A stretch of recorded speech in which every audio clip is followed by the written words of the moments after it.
नमस्कार, बहुत स्वागत है आप सभी का। मैं हूं आपके साथ पूजा यादव और आज हम बात कर रहे हैं चैत्र नवरात्र की। जी हां, आज से चैत्र नवरात्र की शुरुआत हो गई है।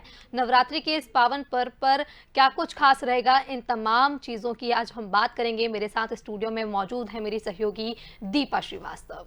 दीपा, दुर्गा की पूजा अर्चना लगातार की जाती है और खास तौर पर माना जाए तो 4 नवरात्र होते हैं साल भर में। 2 गुप्त नवरात्र होते हैं और 2 नवरात्र ऐसे होते हैं, चैत्र नवरात्र की बात की जाए या फिर हम पंडाल की बात करें तो लगातार धूमधाम देखने को मिलती है। हालांकि समय में बदलाव हो चुका है, तस्वीरें अब अलग हैं, लेकिन नवरात्रि का महत्व कहीं भी कम नहीं हो सकता है। नवरात्रि के इस पावन पर्व पर मां दुर्गा की पूजा अर्चना कर उनसे सुख समृद्धि की कामना करना बहुत शुभ माना गया है। इन 9 दिनों में भक्त पूरे भक्ति भाव के साथ माता की कृपा पाने के लिए व्रत उपवास रखते हैं। ऐसे समय में व्रत रखने वाले लोगों के लिए कुछ खास नियम भी बनाए जाते हैं। खास तौर पर जब चैत्र नवरात्र की बात होती है तो चैत्र नवरात्र में सबसे पहले दिन घट स्थापना होती है। हिंदू पंचांग के मुताबिक इस बार 9 दिनों का चैत्र नवरात्र रहेगा, जो कि आज 13 अप्रैल से शुरू हो चुका है। हर वर्ष चैत्र मास के शुक्ल पक्ष की प्रतिपदा तिथि से वासंतिक या चैत्र नवरात्र के आरंभ होने की परंपरा है। दीपा, देखा जाए तो आज नव वर्ष भी है, हिंदी नव वर्ष है और 2078 आज नव वर्ष है। खास तौर पर माना जाता है कि जो हिंदुओं का नव वर्ष है वही सही मायने में हमारा नव वर्ष माना जाता है। दीपा, क्या कहेंगी? जी बिल्कुल। बात करें तो अगर बात करें हिंदू धर्म की तो नववर्ष के तौर पे आज देखा जाए तो गुड़ी का पड़वा का भी आज दिन है पूजा, और काफ़ी शुभ इन 9 दिनों को माना जाता है। काफ़ी जिस तरह से सिद्ध कार्य करने की बात करें हम या फिर बात करें हवन पूजन की, तो ये सारी चीज़ें करना नवरात्रि के समय काफ़ी ज़्यादा शुभ माना जाता है। और हमने देखा भी है कि भली मंदिरों की बात की जाए या फिर कुछ ऐसे हवन जो इस समय किए जाते हैं उन्हें काफ़ी शुभ भी माना जाता है, और ये कहा जाता है कि वो अगर करते हैं तो सिद्धि जो है वो भी प्राप्त होती है।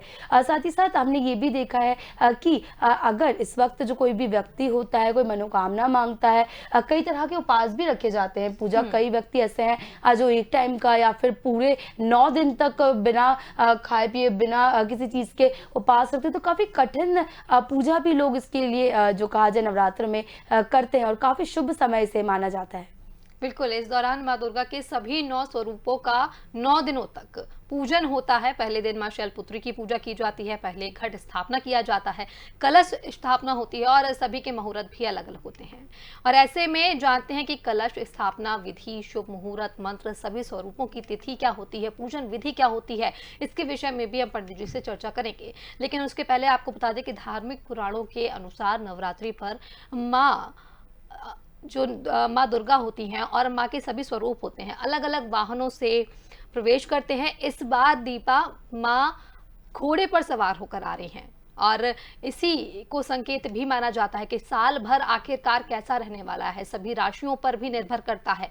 नया साल ये होता ही है, नवरात्र का शुभारंभ होता है और इस दौरान जो मुहूर्त होते हैं उनको खास तौर पर ध्यान में रखा जाता है कि कब घट स्थापना की जाए, किस स्थान पर जो है माँ के लिए दीप जलाया जाए और कैसे पूजन की जाए। इन तमाम चीज़ों के बीच यदि हम बात करें दीपा और धर्म की, आस्था की, तो काफ़ी ज़्यादा आस्था होती है और इस बार सबसे ज़्यादा बात चल रही है कोरोना काल की। तो कैसे इसे दूर करेंगी माँ, क्या कृपा होगी? आप भी दीपा इन सब तमाम खबरों को हम तक पहुँचाती हैं और क्या कुछ नज़ारा आप देखती हैं वो भी आपसे जानेंगे। लेकिन हमारे साथ इस वक्त फ़ोन लाइन पर पंडित जी जुड़ चुके हैं। हम उनसे सबसे पहले तो बात करेंगे कि क्या कुछ खास रहने वाला है इस नवरात्र में। बहुत स्वागत है आपका पंडित जी हमारे इस खास कार्यक्रम में। नमस्कार। जयंती मंगला काले भद्रकाले कपालने दुर्गा क्षमा शिवा दात्री स्वाहा सुधा नमस्तुते। जगदम्बा माँ जगदम्बा का यह आराधना का पर्व चैत्र नवरात्र का आज प्रथम दिवस है, जो माँ शैलपुत्री की आराधना करने का दिवस है। और जो लोग अभी जैसे ये कोरोना रूपी महामारी चल रही है, ऐसा कहा गया है जब आप दुर्गा सप्तशती या देवी भागवत जी श्रवण करेंगे तो उसके अर्थ में बताया है कि महामारी जगदम्बा का ही रूप है और जगदम्बा कभी कभी महामारी का भी रूप धारण करके आती हैं। तो जी। निश्चित बात मानिए कि महामारी के नाटक भी माँ जगदम्बा है। कष्ट तो आएंगे, लेकिन कष्टों का निवारण होगा और भगवती अपने भक्तों की मनोकामनाएं अवश्य पूर्ण करेंगी। अभी इस नवरात्र में लोग अपने अपने व्रत में लगे हैं। कोई एक लौंग खाकर व्रत रह रहा है, कोई केवल पूरे दिन भर में कुछ भी नहीं ले रहा है, कोई एक फल लेकर खा रहा है, कोई फलाहार एक टाइम ही कर रहा है, कोई जी। कितने लोग जो है नंगे पैर जाकर जो है, कोई वैष्णो देवी जा रहा है, कोई विजयसेन यहाँ जाते थे। लेकिन इस कोरोना रूपी काल में अब भक्त जो है घर में रहकर अपने मन मंदिर में ही भगवती को ध्या रहे।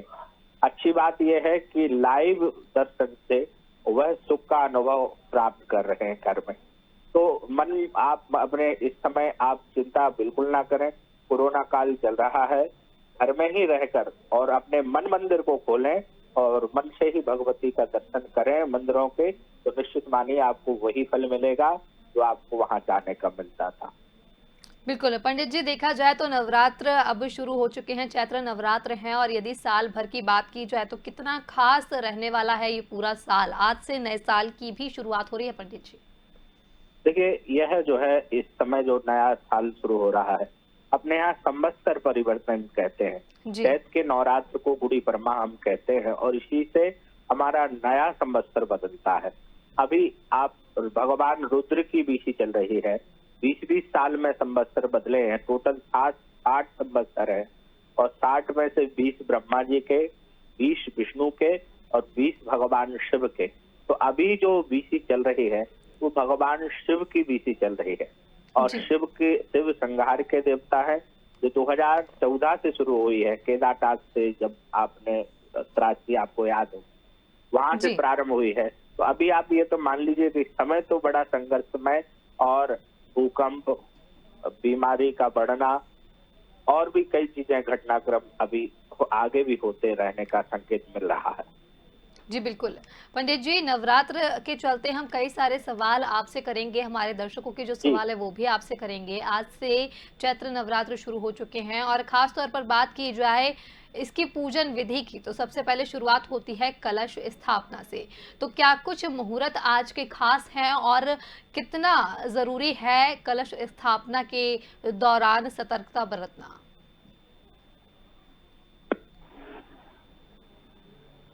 हेलो। जी पंडित जी, आप तक मेरी आवाज पहुंच रही है? हेलो। पंडित जी, आप तक हमारी आवाज पहुंच रही है? जी जी जी जी। पंडित जी, मेरा आपसे सवाल है कि आज मुहूर्त बेहद ही खास होते हैं और मुहूर्त पर लोग कलश स्थापना करते हैं, तो आज कौन कौन से ऐसे मुहूर्त हैं जिनमें खास तौर पर पूजन अर्चना की जा सकती है और कलश स्थापना की जा सकती है? प्रातःकालीन का जो मुहूर्त है वो 9:18 से शुरू हुआ है जी। और 9:18 से लेके 1:30 बजे तक 1:45 तक चर, लाभ और अमृत की चौघड़ियां आती हैं। जी। कि यह मुहूर्त श्रेयस्कर है और अब इसके बाद 3:30 बजे से लेके 4:30 तक शुभ का मुहूर्त रहेगा। इस समय जो लोग अभी नहीं कर पाए वो ये अब कर लें और जो लोग इस मुहूर्त में भी नहीं कर पाए हैं तो वो 7:30 के बाद, मतलब 7:45 से 9 बजे तक यह मुहूर्त लाभ की चौघड़ियां रहेगी। तो आप अगर या तो 3:30 से कर लें 4:30 के बीच में, या जी। फिर आप जो है 7:30 के बाद 7:30 से 9 रात्रि में। जी यह बिल्कुल। बहुत ही शुभकर है। लाभ की चौघड़ियां व्यक्ति को लाभवान बनाता है। धन से हीन है उनको लाभ की चौघड़ियां में पूजन करना चाहिए, जिससे उन्हें विशेष धन की प्राप्ति हो। जी बिल्कुल।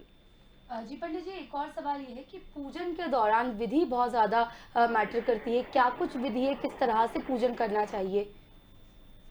बहुत अच्छा आपने प्रश्न किया है। भक्तों को पूजा का विधान अवश्य आना चाहिए। भक्तों के लिए आज माँ जो है जगदम्बा हर मनोकामना पूर्ण करने वाली हैं, उनके लिए पूजा विधान अति आवश्यक है। पूजा विधान में भक्तों को ये करना है, सबसे पहले तो स्नान करके अगर संभव हो तो लाल वस्त्र धारण करें और लाल वस्त्र माता जी को बहुत प्रिय है। लाल वस्त्र धारण करके आप पूजन स्थल पे पहुंच जाएं। वहाँ की सामग्री जो विशेष है वो मैं आपको बता रहा हूँ। एक लाल कपड़ा हो, कलश हो मिट्टी का, अगर मिट्टी का नहीं भी उपलब्ध हो रहा है तो तांबे का या पीतल का आप कलश ले सकते हैं। मिट्टी क्योंकि सबसे ज्यादा पवित्र कलयुग में बताई है, तो इसलिए मिट्टी का अगर हो तो ज्यादा अच्छा है। और मिट्टी का कलश, पूजन की थाली लें आप, उसमें रोली, चावल, सिंदूर, गुलाल, अबीर, कलावा, जनेऊ, सुपारी, लौंग, इलायची और धूप, दीप और मिठाई, फल, फूल माला, इस प्रकार से तैयारी कर लें।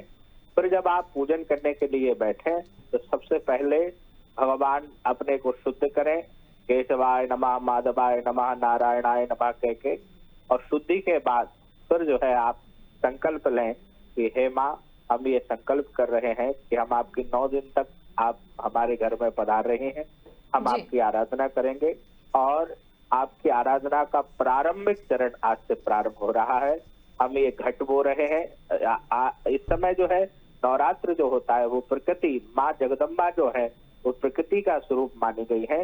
इसलिए आपने देखा होगा भक्त लोग जो है घरों में, मंदिरों में जवारे बोते हैं। तो जी। जो जवारे बोते हैं उसका अभिप्राय ही प्रकृति से है।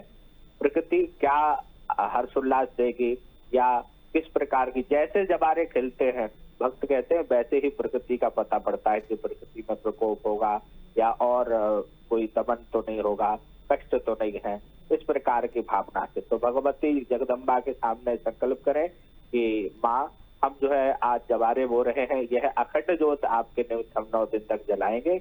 और जैसा भक्त का संकल्प हो, कोई भक्त जो है दुर्गा सप्तशती का पाठ करते हैं, कई भक्त जो है दुर्गा चालीसा का पाठ करते हैं, और कई लोग जो है सतनाम प्रवक्ष्यामि, मतलब माँ जगदम्बा के 108 नाम लेते हैं, नित्य जपते हैं। तो जैसा जिसकी आराधना का संकल्प हो उस संकल्प को लेवे। संकल्प लेने के बाद सर्वप्रथम गणेश जी की पूजन करना चाहिए। हमारे यहाँ कहा गया है कि गणेश जी के पूजन से ही प्रारंभ होता है। भगवान गणेश जी को मनाए, फिर उसके बाद जो आपने कलश रखा है उस कलश का पूजन करें। स्थापित भगवती के जस्ट सामने कलश को स्थापित कर लें और कलशस्थ मुखे विष्णु, कंठे रुद्रा, समास मूलेष्कतो ब्रह्मा, मध्य मात गलाटपता, कुक्षोतो सागरा, सर्वे सप्तदेव वसुंधरा, ऋग्वेदो यजुर्वेदो सामवेदो अथर्वणः। ऐसे कलश का पूजन करें, उन पर जो है 4 बार जल चढ़ाएं, फिर पंचामृत अर्पण करें। पंचामृत के बाद पुनः शुद्ध जल चढ़ाएं, फिर वस्त्र अर्पण करें और वस्त्र के बाद यज्ञोपवीत, यज्ञोपवीत के बाद एक फूल में रोली, चावल, गुलाल जो भी शायद है उसे अर्पण कर दें। फिर इसके बाद सुगंधी वस्तु इत्र अर्पण करें और गुलाल अबीर आदि चढ़ाकर फिर भगवान को धूप दीप दिखाएं। इसके बाद नैवेद्य अर्पण करें। नाभ्या आशित स्नोदे स्मृतात् प्रजा भूमिका स्तोत्रात्था लोकान अकल्पयन्ना। नैवेद्य के बाद भगवती को फल, फिर लौंग इलायची का बीड़ा, अगर पान उपलब्ध होवे तो बढ़िया सुंदर बीड़ा कलश को अर्पण करें। और इसके बाद कलश ऐसा माना गया है जगदम्बा का प्रतीक है, तो कलश से प्रार्थना करें। और इसके बाद जो अखंड ज्योत आपने जलाई है उसका भी पंचोचार पूजन कर लें। और इसके बाद माँ जगदम्बा का अब आराधना करना है। ये सब कलश की और गणेश की पूजन होके, दीपक की पूजन होके, फिर जो है जो बीचों बीच आपने पट्टे के बीचों बीच लाल पट्टा कपड़ा बिछाया, उसके बीचों बीच भगवती को बिठाया, फिर उनकी पूजन करें। इसी प्रकार से घरों में पंचोचार कर लेना चाहिए। और अगर पंडित जी मिल गए हैं तो फिर षोडोपचार विधि विधान से भगवती जगदम्बा का पूजन कर लें। और जब पूजन हो जाए इसके बाद आपने जो नियम लिया है, जिस चीज का, जिस पाठ का, जिससे आपको शक्ति प्राप्त होने जा रही है, वह पाठ आप प्रारंभ कर दें। इस प्रकार से पाठ करने के बाद भगवती जगदम्बा की आरती और क्षमा याचना करें तो निश्चित मानिए भक्तों की मनोकामनाएं अवश्य पूर्ण होने जा रही है। जी पंडित जी, एक सवाल और, कोरोना काल है, मंदिरों में जो दरवाजे हैं उन पे ताला बंद है, ऐसे में जो भक्त हैं, का जो श्रद्धालु हैं, उन्हें क्या चीज़ें हैं जो घर में रह के किस तरह से पूजा अर्चना करने की बात करें हम, या फिर जो भी चीज़ें हैं कि इस तरह का कोई हवन या यज्ञ किया जाए जिससे कि कोरोना के प्रकोप को कम किया जा सके? बिल्कुल, यानी कि एक सवाल और पंडित जी, कि जो लोग जल चढ़ाने जाते हैं और माँ की आराधना करते हैं, ऐसे में अब मंदिरों के पट बंद हैं और जो लोग जल अभिषेक करने जाते हैं माँ का, वो आखिरकार कैसे अब अपनी पूजन पूरी करें?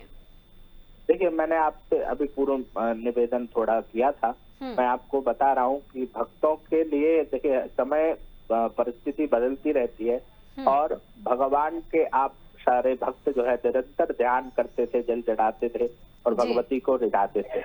लेकिन परिस्थिति विपरीत होने के कारण आप अपने मन में ही भगवती का ध्यान करें और घर में आपके जो मूर्ति है भगवती की, प्रायः हर भक्तों के यहाँ जो है भगवती की मूर्ति है, उसको ही आप एक परात में रख के उसको ही ये मानिए कि यह वह मंदिर की मूर्ति है। क्योंकि जिस जिस मंदिर में आप जाते थे उनका छाया चित्र तो आपके हर भक्त के हृदय में बसा हुआ है जी। तो उसी कामना से उसको जला अर्पण करें और आपको वही फल मिलने जा रहा है जो आपको मंदिर में मिलता था। अभी आपने कहा कि महामारी नाश के लिए क्या करें, तो यह जो मंत्र है इसका जाप करें। जयंती मंगला काली भद्रकाली कपालिनी दुर्गा क्षमा शिवा धात्री स्वाहा सुधा नमस्ते। इस मंत्र का आप जाप करें तो निश्चित मानिए महामारी से आपका भगवती जगदम्बा निश्चित ही बचाव करें। बिल्कुल पंडित जी बहुत बहुत धन्यवाद हमसे जुड़ने के लिए और इतनी महत्वपूर्ण जानकारी हमारे दर्शकों से साझा करने के लिए। तो हमारे साथ पंडित जी फोन लाइन पर बने हुए थे और आपको जानकारी दे रहे थे कि नवरात्र है और ऐसे में क्या आपको करना चाहिए, क्या नहीं करना चाहिए, किन मंत्रों के उच्चारण से आप देवी को प्रसन्न कर सकते हैं, क्या इसकी पूजन विधि है। इन तमाम सवालों के जवाब भी पंडित जी ने दिए। कोरोना काल है दीपा और ऐसे में बेहद जरूरी है सावधानी बरतने की। मंदिरों के पट बंद हैं, लेकिन जैसा कि पंडित जी ने कहा कि भक्तों की जो आस्था है, भक्तों की जो आराधना है वो देवी तक जरूर पहुंचती है। देवी का स्वरूप सभी के मन में बसा हुआ है और ऐसे में जरूरत है मन वचन कर्म से प्रार्थना करने की, ताकि ये जो महामारी है वो दूर हो सके, देवी प्रसन्न हो सके और सभी के जीवन में खुशहाली आ सके। तो नवरात्र के इस खास कार्यक्रम में फिलहाल इतना ही। अन्य खबरों के लिए आप देखते रहिए स्वदेश न्यूज। नमस्कार।